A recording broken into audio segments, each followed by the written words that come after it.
ನಮ್ಮ Sahyadri news channel ಅನ್ನು YouTube, Facebook ಹಾಗೂ ಇನ್ಸ್ಟಾಗ್ರಾಂನಲ್ಲಿ ನೋಡಿ. ಸಬ್ಸ್ಕ್ರೈಬ್, ಲೈಕ್ ಮತ್ತು ಶೇರ್ ಮಾಡಿ ಪ್ರೋತ್ಸಾಹಿಸಿ. ನಮ್ಮ ರಾಜ್ಯದ ಮುಖ್ಯಮಂತ್ರಿ ಮಾನ್ಯ ಸಿದ್ದರಾಮಯ್ಯನವರು ಮೊನ್ನೆ ಹೇಳಿಕೆ ನನಗೆ ತುಂಬಾ ನೋವು ಕೊಟ್ಟಿದೆ. ನಮ್ಮ ಸರ್ಕಾರ ಮುಸಲ್ಮಾನರಿಗೆ ಎಲ್ಲಾ ಸೌಲಭ್ಯಗಳನ್ನು ನಾವು ಕೊಡ್ತೇವೆ. ಆ ಸೌಲಭ್ಯಗಳು ಕೊಡೋದಕ್ಕೆ ಯಾವುದೇ ಕಾರಣಕ್ಕೂ ನಾವು ಹಿಂಜರಿಯಲ್ಲ.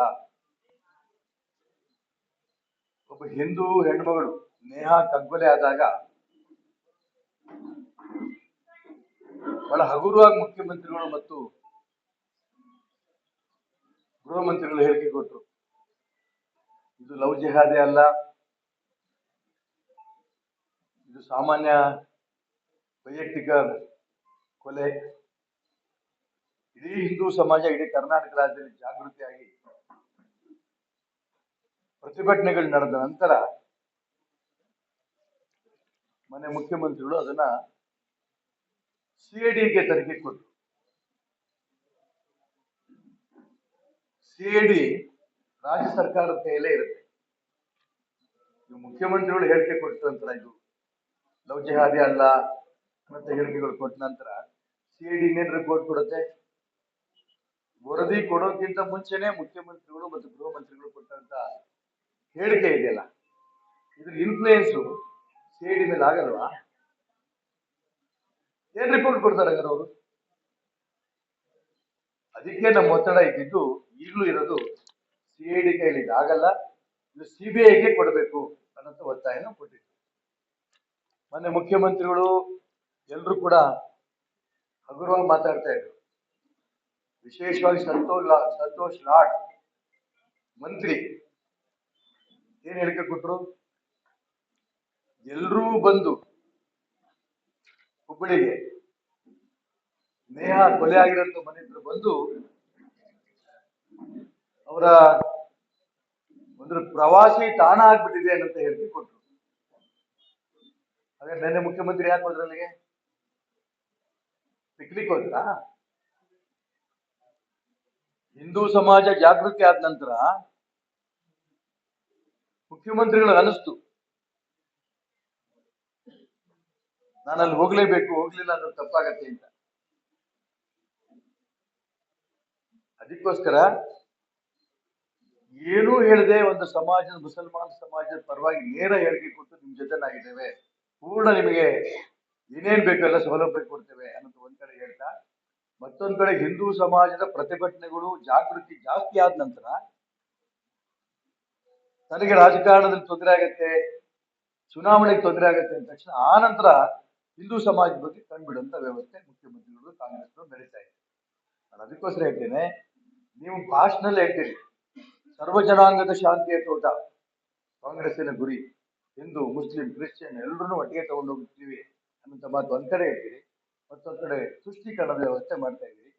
ಇದನ್ನ ಬಿಡಬೇಕು ಅನ್ನೋಂಥ ಮಾತು. ಯಾರ ಬಗ್ಗೆ ನೀವು ಹೇಳ್ತಾ ಇದ್ರೆ ನನಗೆ ಗೊತ್ತು. ಇತ್ಲಾಗೆ ಗೋಪಾಲ್ ಕೂತಿದ್ದಾರೆ, ಇತ್ಲಾಗೆ ಮಂಜುನಾಥ್ ಕೂತಿದ್ದಾರೆ, ಇಲ್ಲಿ ರಾಜೇಂದ್ರ ಕೂತಿದ್ದಾರೆ. ಇವರೆಲ್ಲರೂ ತಮಿಳ್ ನಾಯಕರು. ಶಿವಮೊಗ್ಗದಲ್ಲಿರೋಂಥ ಎಲ್ಲಾ ತಮಿಳು ಸಮಾಜದವರ ಇವ್ರ ಜೊತೆಗೆ ಸ್ನೇಹ ಚೆನ್ನಾಗಿದೆ. ಭದ್ರಾವತಿ ಮೊನ್ನೆ ಇವರೆಲ್ಲ ಓಡಾಟ ಮಾಡಿ ಅಲ್ಲಿ ಭದ್ರಾವತಿ ನಾಯಕರ ಜೊತೆಗೆ, ತಮಿಳ್ ನಾಯಕರ ಜೊತೆ ಸೇರ್ಕೊಂಡು ಎಂದೆಂದೂ ತಮಿಳು ಅಷ್ಟು ದೊಡ್ಡ ಸಮಾವೇಶ ಆಗಿಲ್ಲ. ತಮಿಳಿನಲ್ಲಿ ಅಷ್ಟು ದೊಡ್ಡ ಸಮಾವೇಶ ಮಾಡ್ಕೊಂಡು ಬಂದ್ರು. ಇವ್ರ ಮೇಲೆ ಕಂಡ್ಬಿಡ್ತವ್ರಿ. ದಾರಿ ತಪ್ಪಿಸಿ ಅವ್ರು ಬಿಜೆಪಿ ಸೇರಿದ್ರು ಅಂತ ಪತ್ರಿಕೆಗಳೆಲ್ಲ ಬಂದ್ಬಿಡ್ತು.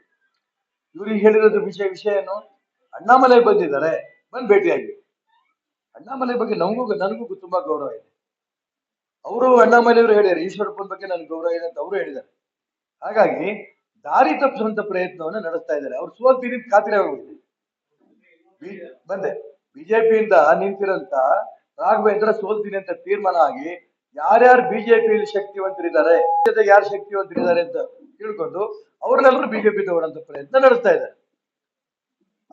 ಆ ಲೆಕ್ಕದಲ್ಲಿ ಇಲ್ಲಿ ವಿಶ್ವಾಸ್ ಇದ್ದಾರೆ, ಶ್ರೀಕಾಂತ್ ಇದ್ದಾರೆ, ಮತ್ತೆ ಅವರು ಎಲ್ಲಾ ಲಿಂಗಾಯತರು ನಮ್ಮ ಜೊತೆಗೆ ಇದ್ದಾರೆ ಅಂದ್ರು. ಇವರೆಲ್ಲ ಲಿಂಗಾಯತರಲ್ಲ, ಏನು ಅವ್ರು ಲಿಂಗಾಯತರಲ್ಲ ಅಂತ ನಾನು ಹೋಗ್ತೀನಿ. ಲಿಂಗಾಯತರಲ್ಲ ಅವರು, ಯಾರು ವಿಶ್ವಾಸ್ ಆಗ್ಲಿ, ಶ್ರೀಕಾಂತ್ ಅವರಾಗ್ಲಿ, ಇನ್ಯಾರಪ್ಪ ಮಾಲಿಂಗ್ ಶಾಸ್ತ್ರಿ ಲಿಂಗಾಯತರಲ್ಲ, ಅವರೆಲ್ಲ ಹಿಂದೂಗಳು ನಾವು ಕರಿತೀವಿ. ದಿವ್ಯಾ ಪ್ರೇಮ್ ಅವ್ರು ಕರ್ದಿಯಾರು ಬರ್ರಿ ಅಂತ. ಅವ್ರು ಏನ್ ಉತ್ತರ ಕೊಟ್ಟಿದ್ದಾರೆ ಬೇಕಾದ್ರೆ ಅವ್ರ ಹತ್ರ ಆಮೇಲೆ ಕೇಳುವಂತೆ.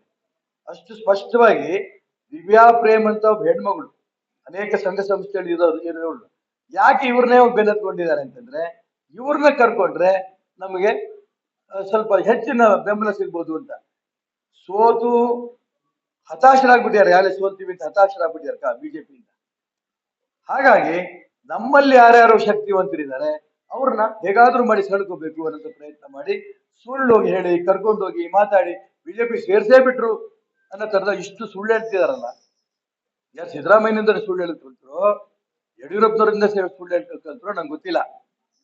ಯಾಕಂದ್ರೆ ನಮ್ಮ ಪ್ರಮುಖ ಕಾರ್ಯಕರ್ತರು ಇಲ್ಲಾಂದ್ರೆ ಪತ್ರಿಕಾಗೋಷ್ಠಿಯಲ್ಲಿ ಹಿಂಗ್ ಬಂದು ಕೂತ್ಕೋತಿರ್ಲಿಲ್ಲ. ಇನ್ಮೇಲೆ ಸುಳ್ಳು ಹೇಳ್ಬೇಡಿ ಅಂತೀನಿ ನಾನು. ಕಾಂಗ್ರೆಸ್ಸಿನ ಬಗ್ಗೆ ಅವ್ರ ಟೀಕೆ ಕಡಿಮೆ, ಇಬ್ರದೂನು. ಕಾಂಗ್ರೆಸ್ ಬಗ್ಗೆ ಬಿಜೆಪಿ ಟೀಕೆ ಮಾಡಲ್ಲ, ಬಿಜೆಪಿ ಬಗ್ಗೆ ಕಾಂಗ್ರೆಸ್ ಟೀಕೆ ಮಾಡಲ್ಲ, ಇಬ್ರು ನಮ್ಮ ಟೀಕೆ ಮಾಡ್ತಾರೆ. ಅವ್ರಿಗೆ ಅನ್ಸಿದೆ, ಇಬ್ರಿಗೂ ಅನ್ಸಿದೆ ಇವ್ರು ಗೆಲ್ಲೋರು, ಬಿಜೆಪಿಯನ್ನ ಸೋಲಿಸ್ತಾರೆ, ಕಾಂಗ್ರೆಸ್ ಸೋಲಿಸ್ತಾರೆ, ಈಶ್ವರಪ್ಪನ ಬೆಂಬಲಿಗರು ಅಂತ. ಹಾಗಾಗಿ ನಮ್ಮ ಟೀಕೆ ಮಾಡ್ತಾರೆ. ಮತ್ತೆ ನಮ್ಮಲ್ಲಿರುವಂತ ಪ್ರಮುಖರನ್ನೆಲ್ಲ ತಗೊಂಡು ಹೋಗುವಂತ ಪ್ರಯತ್ನ ನಡೆಸ್ತಾರೆ. ಯಾವ ಕಾರಣಕ್ಕೂ ನಮ್ಮ ಪ್ರಮುಖರ ಜೊತೆ ಹೋಗೋದಿಲ್ಲ, ಯಾರು ಹೋಗೋದಿಲ್ಲ. ಮತ್ತೆರಡನೇದು ನಾವು ಗೆಲ್ಲೋದು ನಿಶ್ಚಿತ. ಮೇನಲ್ಲಿ ಇದಾರಲ್ಲ ಮಧು ಬಂಗಾರಪ್ಪ, ನಾನು ಸಿನಿಮಾ ನಟರ ಬಗ್ಗೆ ನಂಗೆ ಗೌರವ ಇದೆ, ಕಲಾವಿದರ ಬಗ್ಗೆ ನಂಗೆ ಗೌರವ ಇದೆ. ಆದ್ರೆ ಸಿನಿಮಾ ನಟರುಗಳು ಬಂದು ಶಿವಮೊಗ್ಗ ಲೋಕಸಭಾ ಕ್ಷೇತ್ರದಲ್ಲಿ ಇದು ಹೋರಾಟಗಾರರ ಭೂಮಿ. ಇದು ಈ ಭೂಮಿನಲ್ಲಿ ಚಿತ್ರನಟರು ಕರ್ಕೊಂಡ್ ಬಂದ್ರೆ ಜನ ಸೇರ್ತಾರೆ. ಲೋಕಸಭಾ ಚುನಾವಣೆ, ಹಿಂದಿನ ಲೋಕಸಭಾ ಚುನಾವಣೆಯಲ್ಲೂ ಕೂಡ ಮನೆ ಶಿವರಾಜ್ ಕುಮಾರ್ ಇಡೀ ಜಿಲ್ಲೆ ಓಡಾಡ್ತಾರೆ. ಜನಸಂಖ್ಯೆ ನೋಡ್ರಿ, ಸೇರ್ತಿದ್ರೆ ನೋಡ್ಬಿಟ್ರೆ ಅವ್ರಾಗಲೇ ಎಲ್ಲಾರ್ಗಿಂತ 4-5 ಲಕ್ಷ ಹೋಟೆಲ್ ಲೀಡರ್ ಗೆದ್ಬಿಟ್ರು ಅನ್ನೋಂಥ ವಾತಾವರಣ ಸೃಷ್ಟಿ ಮಾಡಿದ್ರು. ಚಿತ್ರನಟರು ನೋಡಕ್ ಜನ ಬರ್ತಾರಣ್ಣ, ಓಟ್ ಅವ್ರಿಗೆ ಕೊಡಲ್ಲ. ಮಧು ಬಂಗಾರಪ್ಪ ಇನ್ನೂ ಆ ಭ್ರಮೆಯಲ್ಲಿದ್ದಾರೆ. ನಾನು ಹೇಳ್ತಲ್ಲ, ಒಂದ್ ಕಡೆ 3,500 ಜನ ಸೇರಿದ್ರು ಅಂತ ಹೇಳ್ತೀನಿ, ಅವ್ರು ಹೇಳಿದ್ದಾರೆ. ಇನ್ನೊಂದ್ ಕಡೆ ಚಿತ್ರನಟರು ಕರ್ಕೊಂಡ್ಬಂದು ಓಟ್ ತಗೋತೀನಿ ಅಂತ ಹೇಳ್ತಾನೆ. ಯಾವುದೇ ಕಾರಣಕ್ಕೂ ಕೂಡ ಅವ್ರಿಗೆ ಮೊದಲನೇದು ಪೂರ್ಣ ಭ್ರಮೆಯಲ್ಲಿದ್ದಾರೆ, ಸೋತ್ ಹತಾಶರಾಗಿದ್ದಾರೆ, ಸೋಲ್ ಗ್ಯಾರಂಟಿ ಅನ್ನೋದು ಗೊತ್ತಾಗ್ಬಿಟ್ಟಿದೆ. ಅವ್ರ ಕ್ಯಾಂಡಿಡೇಟ್ ಹಾಕ್ಸ್ಕೊಂಡೇ ಬಂದಿದ್ ಮತ್ತೆ ಹೇಳ್ತೀನಿ ನಾನು. ಯಡಿಯೂರಪ್ಪನವರೇ ರಾಘವೇಂದ್ರ ಗೆಲ್ಸೋದಕ್ಕೋಸ್ಕರನೇ ಗೀತಾ ಶಿವರಾಜ್ ಕುಮಾರ್ನ ಹಾಕ್ಸ್ಕೊಂಡ್ ಬಂದಿದ್ದಾರೆ. ನಾನ್ ಹೇಳ್ತಿರೋದಲ್ಲ, ಕಾಂಗ್ರೆಸ್ನವ್ರು ಹೇಳ್ತಿರೋ ಮಾತಿದು. ಹಾಗಾಗಿ ಈಗೇನ ಮಧು ಬಂಗಾರಪ್ಪ ಇಲ್ಲ ನಾವು ಬಹಳ ಗೆಲ್ಲಂತ ರೂಪದಲ್ಲಿ ಇವೇನಂತ ನಾಟಕ ಮಾಡ್ತಾ ಭ್ರಮಾಲೋಕದಲ್ಲಿ ಅನೇಕ ಮಾತುಗಳು ಆಡ್ತಿದ್ದಾರೆ. ಚಿತ್ರನಟರು ನೋಡಿ ಜನ ಖುಷಿ ಪಡ್ತಾರೆ ನೋಡಿ, ಇದ್ರಾಗೆ ಅನುಮಾನ ಇಲ್ಲ. ಮತ್ 3,500 ಜನ ಇದ್ದಾರೆ ನಾಮಿನೇಷನ್ ಅಲ್ಲಿ ಅಂತ ಹೇಳಿದಾಗ ನೀವಾರ ಹೇಳ್ರಿ ಹೋಗಿ ಯಾವ ಸತ್ಯ ಅಂತ. ಶುದ್ಧಾಂಗ ಸುಳ್ಳು ಹೌದಾನೆ. ಗಾಂಧಿ ಬಜಾರಿಂದ ರಾಮಣ್ಣ ಶೆಟ್ಟಿ ಪಾರ್ಕ್ ಇಂದ ಮೆರವಣಿಗೆ ನೋಡೋ ದೃಷ್ಟಿಯ ನೋಡ್ಬೇಕಾದ್ರೆ ನಿಜಕ್ಕೂ ಯಾವ ಜನ್ಮದ ಪುಣ್ಯ ಮಾಡಿದ್ನ ನಾನು ಅಂತ ಅನಿಸ್ಬಿಡ್ತೇನೆ. ಅಷ್ಟು ಜನ ಬೆಂಬಲ. 3,500 ಅಂತ ಅವರು ಯಾವ ಕನ್ನಡಕ್ಕೆ ಹಾಕೊಂಡಿದ್ರೋ ಗೊತ್ತಿಲ್ಲ. ನನ್ನ ಆಸೆ 27 ಕ್ಷೇತ್ರದಲ್ಲಿ ಬಿಜೆಪಿ ಗೆಲ್ಲಬೇಕು, 1 ಕ್ಷೇತ್ರದಲ್ಲಿ ನರೇಂದ್ರ ಮೋದಿಗೆ ಬೆಂಬಲ ಕೊಡ್ತಾರೆ ಅಂತ ಈಶ್ವರಪ್ಪ ಗೆಲ್ಲಬೇಕು. 28 ಕ್ಷೇತ್ರ ಬಿಜೆಪಿ ಮತ್ತು ಈಶ್ವರಪ್ಪ ಗೆದ್ದು ಮೋದಿನ ಪ್ರಧಾನಮಂತ್ರಿ ಮಾಡ್ಬೇಕು. ಇದು ನನ್ನ ಆಸೆ. ನಾನಂತೂ ಗೆಲ್ತೇನೆ. ಉಳಿದ 27 ಸೀಟ್ ಬಗ್ಗೆ ನಂಗೆ ಗೊತ್ತಿಲ್ಲ. ಇರಬಾರ್ದು, ಅದ್ರಲ್ಲಿ ಮುಕ್ತವಾಗಬೇಕು. ಈ ಸಿದ್ಧಾಂತಕ್ಕೂ ಗೆಲುವಿಗೆ ಸಂಬಂಧ ಏನು? ಆಗ್ಬೇಕು. ವಿಜೇಂದ್ರ ಮುಖ ನೋಡಿ ಜನ ಓಟ್ ಕೊಡ್ತಾರ?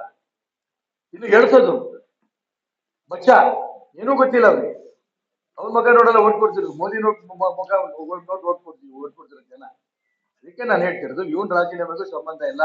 ನಿಮಗೆ ಬಿಜೆಪಿಯ ನರೇಂದ್ರ ಮೋದಿ ಸಿದ್ಧಾಂತದ ಬಗ್ಗೆ ನಂಬಿಕೆ ಇದ್ರೆ, ಅವ್ರು ಭಾಷಣ ಮಾಡ್ತಾ ಇರೋ ಸಂದರ್ಭದಲ್ಲಿ ಪಕ್ಕದಲ್ಲಿ ಕೂತಿದ್ರೆ ನೀವು ಅದು ಸಿದ್ಧಾಂತಕ್ಕೆ ಒಪ್ಕೋಬೇಕು, ಮಗನ ರಾಜೀನಾಮೆ ಕೊಡಿ. ಇಲ್ಲ ನೀವು ಆ ಸಭೆಗಳಲ್ಲೇ ಕೂತ್ಕೋಬೇಡಿ. ಮೋದಿ ಸಭೆಗಳು ಕೂತ್ಕೊಂಡು ಮೋದಿಗೆ ಭಾಷಣಕ್ಕೆ ಅವಮಾನ ಮಾಡಬೇಡಿ. ಅದ್ ಮಾಡ್ತಿಲ್ಲ ಅಂತ ಒಂದು ಭ್ರಮೆ ಇವ್ರು ಒಪ್ತಿಯಾರಲ್ಲ ಅವ್ರ ತಲೆ ಮೇಲೆ. ಯಡಿಯೂರಪ್ಪ ಇದ್ರೆ ಕರ್ನಾಟಕದ ಲಿಂಗಾಯತರೆಲ್ಲ ಬಿಜೆಪಿ ಜೊತೆಗೆ ಇರ್ತಾರೆ. ಇವ್ ತಗೊಂಡಾಗ ಸುಳ್ಳು ಹುಟ್ಟಿ ಅವ್ರ ತಲೆ ಭ್ರಮೆ ಇದೆ. ಇವ್ರಿಗಿಂತ ನಾಯಕ ಬಸವನಗೌಡ ಪಾಟೀಲ್ ಯತ್ನಾಳ್, ವಿಜೇಂದ್ರಗೂ ಬಸವನಗೌಡ ಪಾಟೀಲ್ ಯತ್ನಾಳ್ಗೂ ಹೋಲಿಕೆ ಮಾಡಿದ್ರೆ ಯಾರು ಲಿಂಗಾಯತ ಲೀಡರ್, ಯಾರು ಹಿಂದುತ್ವವಾದಿ? ಬಸವನಗೌಡ ಪಾಟೀಲ್ ಯತ್ನಾಳ್ ತಾನೆ. ಇವ್ರಿಗೆ ಏನ್ ಅನ್ಸ್ಬಿಟ್ಟಿದೆ ಆ ರೀತಿ ಅನ್ಸಂಗ್ ಮಾಡಿದ್ದಾರೆ ಇವರು. ಚುನಾವಣೆ ಮುಗಿದ್ಮೇಲೆ ಎಲ್ಲ ಬರುತ್ತೆ. ಆಸೆ ಎಲ್ಲೆಲ್ಲಿ ರಾಹುಲ್ ಗಾಂಧಿ ಕಾಲಿಡ್ತಾರೋ ಅಲ್ಲೆಲ್ಲ ಕೂಡ ಕಾಂಗ್ರೆಸ್ ಸೋಲುತ್ತೆ. ದಯವಿಟ್ಟು ಶಿವಮೊಗ್ಗಕ್ಕೆ ಬೇಗ ಕರೆಸಿ ಅಂತ ನಾನು ಪ್ರಾರ್ಥನೆ ಮಾಡ್ತೀನಿ ಕಾಂಗ್ರೆಸ್ ನಾಯಕ.